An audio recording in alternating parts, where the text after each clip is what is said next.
അയ്യോ അമ്മേ, കാലുവേദന എടുക്കുന്നു.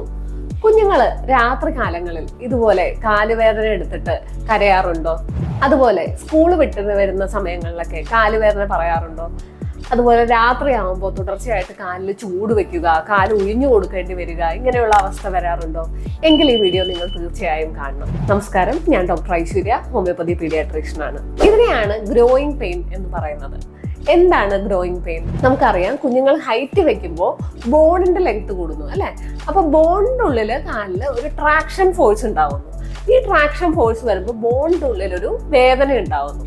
ഇതിനെയാണ് കുഞ്ഞുങ്ങൾക്ക് ഗ്രോയിങ് പെയിൻ ആയിട്ട് തോന്നുന്നത്. ഇത് കൂടുതലായും നമ്മുടെ കാഫ് മസിലിന്റെ അവിടെ, അല്ലെങ്കിൽ മുട്ടിന്റെ ബാക്കിലായിട്ട്, തൈസിലായിട്ട്, നമ്മുടെ തൊടയുടെ ഭാഗത്തൊക്കെയാണ് കുഞ്ഞുങ്ങൾക്ക് വേദന വരാറ്. ഏകദേശം 3 തൊട്ട് 12 വയസ്സുള്ള കുഞ്ഞുങ്ങൾക്കാണ് ഗ്രോയിങ് പെയിൻ കാണുന്നത്. ഇത് ഇവരുടെ നോർമൽ ആയിട്ടുള്ള ഒരു ഡെവലപ്മെന്റിൽ കാണുന്നതാണ്. ഇനി ഗ്രോയിങ് പെയിൻ അല്ലാതെ വേറെ ഏതൊക്കെ സാഹചര്യത്തിൽ ഇങ്ങനെ വരാം? ഒന്നാമതായിട്ട് കാൽഷ്യം ഡെഫിഷ്യൻസിയിൽ വരാം. അതുപോലെ വൈറ്റമിൻ ഡി ഡെഫിഷ്യൻസിയിലും ഈ വേദന കാണുന്നു. നിങ്ങൾക്കൊരു സംശയം തോന്നാം അല്ലെ, ഇതെന്താ കാലിന് മാത്രം വേദന വരുന്നതെന്ന്? നമുക്കറിയാം, ഹൈറ്റ് വെക്കുമ്പോൾ കൂടുതലായിട്ട് ബോൺ ഗ്രോത്ത്, നമ്മുടെ കാലില് ബോൺ ഗ്രോത്ത് അല്ലേ, ഹൈറ്റ് കൂടുക, ബോൺസിന്റെ ലെങ്ത് കൂടും.